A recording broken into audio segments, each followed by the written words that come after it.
আমরা জানি অ্যালকেন বিভিন্নভাবে তৈরি করা যায়, যেমন অ্যালকাইন থেকে ডিকার্বক্সিলেশন বিক্রিয়ার মাধ্যমে। তো এখানে আমরা দেখতে পাচ্ছি যে CH2 CH2 আর এখানে ডাবল বন্ধন, অর্থাৎ এটা একটা অ্যালকিন।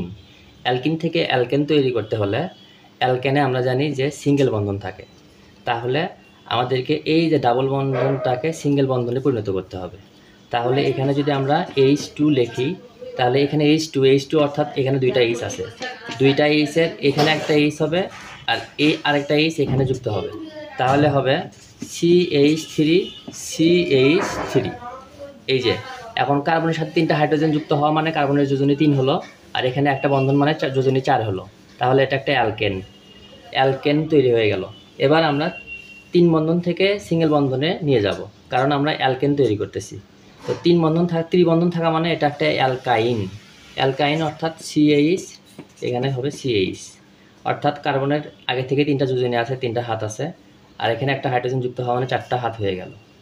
তো এবার আমরা এখানে যদি 4টা হাইড্রোজেন যুক্ত করি, এই যে H2 আর সামনে দিলাম 2, তাহলে 4টা হাইড্রোজেন হলো। তো 4টা হাইড্রোজেনের 2টা হাইড্রোজেন এই পাশে যুক্ত হবে, অর্থাৎ এখানে যদি 2টা হাইড্রোজেন যুক্ত হয়, অর্থাৎ H2 4টা হাইড্রোজেন, এই H2 যদি এই পাশে যুক্ত হয় তাহলে হবে CH3, আর এই 2টা হাইড্রোজেন যদি আমার এখানে যুক্ত হয় তাহলে হবে CH3, তাহলে অ্যালকাইন থেকে অ্যালকেন তৈরি হয়ে গেল। এবার আমরা দেখব ডিকার্বক্সিলেশন বিক্রিয়ার মাধ্যমে অ্যালকেন তৈরি। ডিকার্বক্সিলেশন বিক্রিয়া মানে কার্বন সংখ্যা হ্রাস পাওয়া। তো এখানে আমরা দেখতে পাচ্ছি মূল যৌগে কার্বন আছে 2টা, 1টা 2টা। তো আমরা বিক্রিয়াটা আগে দেখি। তো বিক্রিয়াটা দেখার ক্ষেত্রে আমাদেরকে এখান থেকে এই বিক্রিয়াটা যখন করব, তখন এই যে এখান থেকে এই পর্যন্ত আমরা যদি বাদ দিই তাহলে হবে এখানে আছে Na, এখানে আছে এখানে একটা Na, এখানে একটা Na, তাহলে হবে Na2। আবার এখানে আছে কার্বন 2টা অক্সিজেন আর এখানে আছে একটা অক্সিজেন, তাহলে 2টা অক্সিজেন আর একটা অক্সিজেন হবে O3, আর এখানে একটা কার্বন আছে, অর্থাৎ সির জায়গায় থাকবে অক্সিজেন 2টা আর এখানে একটা 3টা অক্সিজেন, তাহলে হলো সোডিয়াম কার্বনেট।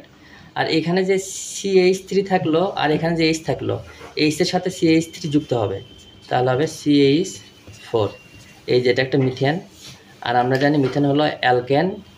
আর ডিকার্বক্সিলেশন বিক্রিয়া কেন? কারণ এখানে মূল যৌগে আমার কার্বন ছিল এই যে একটা 2টা কার্বন, আর এখানে মেইন যৌগে মাত্র একটা কার্বন, অর্থাৎ এখানে ছিল 2টা, এখানে একটা, তাহলে কার্বন সংখ্যা 1 হ্রাস পেয়েছে। এটাই হলো ডিকার্বক্সিলেশন বিক্রিয়ার মাধ্যমে অ্যালকেন তৈরি। এবার দেখব আমরা আরেকটা প্রসেসে অ্যালকেন তৈরি করা যায়, যেমন ক্লোরিনের সাথে বিক্রিয়া করেও অ্যালকেন তৈরি করা যায়।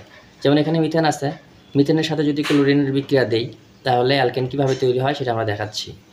অর্থাৎ আমরা যদি এখানে দেখি যে CH4, তো CH4 মানে হলো এরকম যে এই কার্বনের সাথে 4টা হাইড্রোজেন আছে, এটা মানে হলো CH4। আর এখানে Cl2 অর্থাৎ ক্লোরিন আছে 2টা।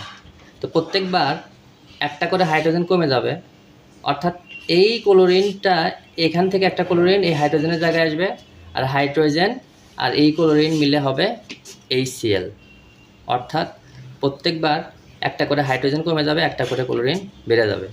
যেমন আমরা দেখতে পাচ্ছি CH4, এখান থেকে একটা হাইড্রোজেন কমে গেলে হবে CH3। আবার এই ক্লোরিন 2টা ক্লোরিন থেকে এখানে একটা ক্লোরিন যদি যুক্ত হয় তাহলে হবে Cl, আর এখান থেকে যে হাইড্রোজেনটা যাবে এই ক্লোরিনের সাথে সেটা হবে HCl।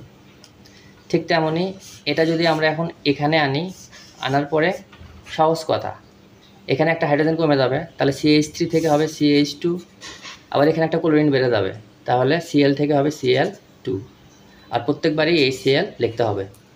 আবার এটা যদি আমি এখানে আনি আনার পরে এই যে এখান থেকে H2 আছে, একটা হাইড্রোজেন কমে গেলে হবে CH, আবার ক্লোরিন 2 আছে, একটা ক্লোরিন বেড়ে গেলে হবে Cl3, প্রত্যেকবার HCl লিখতে হবে।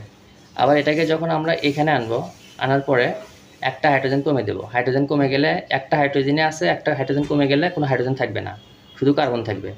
আর 3টা ক্লোরিন থেকে একটা ক্লোরিন বেড়ে গেলে 4টা ক্লোরিন হবে, তাহলে কার্বন টেট্রাক্লোরাইড হলো। আর আমি বলছিলাম প্রত্যেকবার HCl লিখবা, তাহলে দেখো কার্বন টেট্রাক্লোরাইড অর্থাৎ কার্বনের সাথে 4টা ক্লোরিন আছে, প্রত্যেকটা সিঙ্গেল বন্ধন, অর্থাৎ এটা একটা অ্যালকেন।